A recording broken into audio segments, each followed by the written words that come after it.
Assalamualaikum warahmatullahi wabarakatuh. Alhamdulillah wassalatu wassalamu ala Rasulillah. Amma ba'd. Yang kami muliakan pengunjung channel setia Kultum Islami. InsyaAllah untuk pertemuan kali ini akan kita bahas 10 hal yang membatalkan puasa.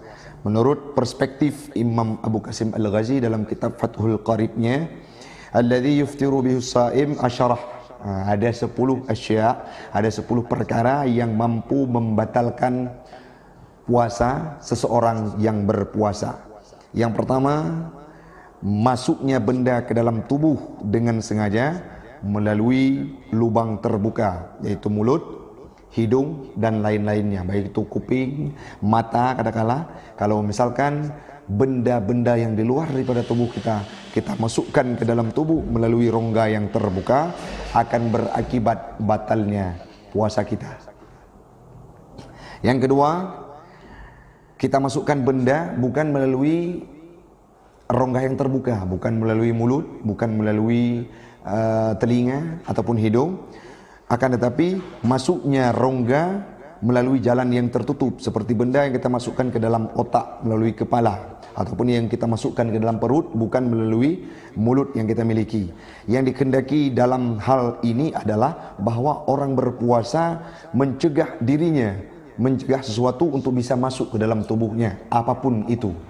Ini poin yang pertama adalah yang membatalkan puasa memasukkan sesuatu melalui rongga terbuka. Yang kedua, memasukkan sesuatu ke dalam rongga yang tertutup, tapi hal tersebut dinamakan dengan rongga, seperti yang dijelaskan dalam kitab Fathul Qarib, ila ma yusamma jaufan, kepada sesuatu yang dinamakan dengan rongga walaupun hal tersebut tertutup, seperti otak kita, maka itu akan berakibat batal puasa yang sedang kita laksanakan.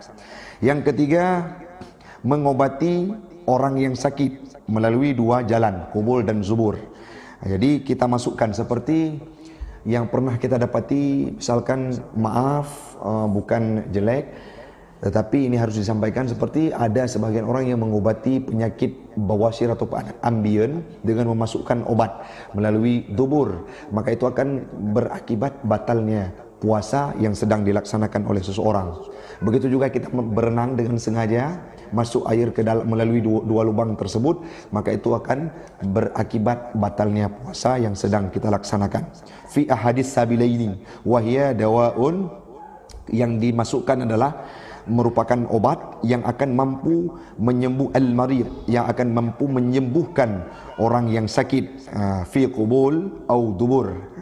Jadi itu akan membuat batalnya puasa seseorang. Yang keempat, muntah dengan sengaja. Namun bila tidak disengaja, maka tidak akan membatalkan puasa yang sedang kita laksanakan. Ini yang membatalkan puasa yang kelima. Yang kelima adalah al-wat'u amdan fil farji.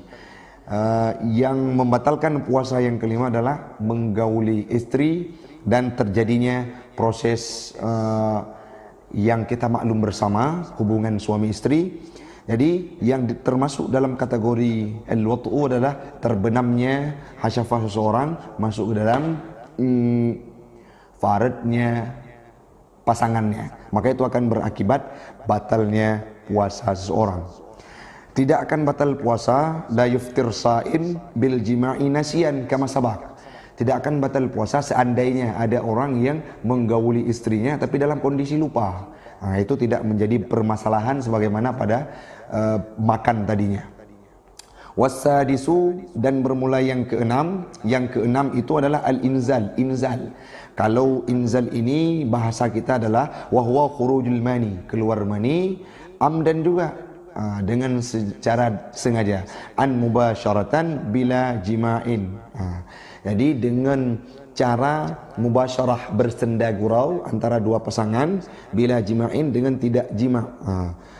Baik itu yang diharamkan, muhriman kana ka ikhrajihi biyadihi, jadi diharamkan keluarnya mani, seperti mengeluarkan mani dengan tangannya sendiri. Kalau dalam bahasa sekarang disebut dengan onani, itu juga akan membatalkan puasa. Bukan kita tinjau kepada haram dan tidaknya, tapi proses tersebut terjadi, bila terjadi itu termasuk dalam salah satu hal yang membatalkan puasa dalam kategori yang keenam, yaitu inzal.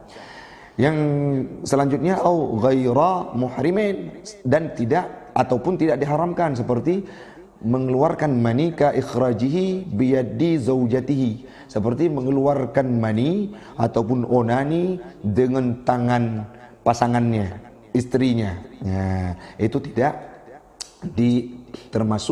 juga termasuk dalam hal yang membatalkan puasa, walaupun tidak diharamkan dalam perspektif referensi ini.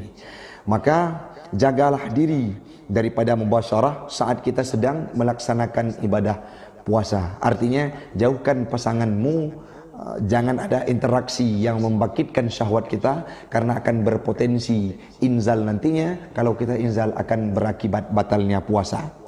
Yang selanjutnya tidak termasuk dalam mubasyarah, dalam keluar mani, dalam inzal, apabila keluar mani bil ihtilam, dengan sebab mimpi, fala iftar bihi jazman, tidak akan mampu membatalkan puasa dengan sebab ihtilam, yang mana ihtilam tersebut bukanlah hal yang disengaja. Wasabi', dan yang ketujuh, ila akhirih, sehingga 7 sampai 10 itu haid, khusus pada perempuan, tidak ada laki-laki yang tertimpa dengan haid.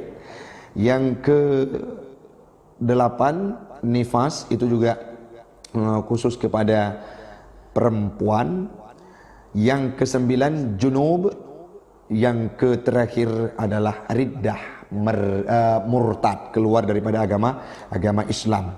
Famata maka manakala tara syai'un minha fi asna'i saumi abtalahu, manakala datang keempat-empat hal tersebut ataupun ke-10 hal tersebut akan mampu membatalkan puasa seseorang yang sedang ia laksanakan.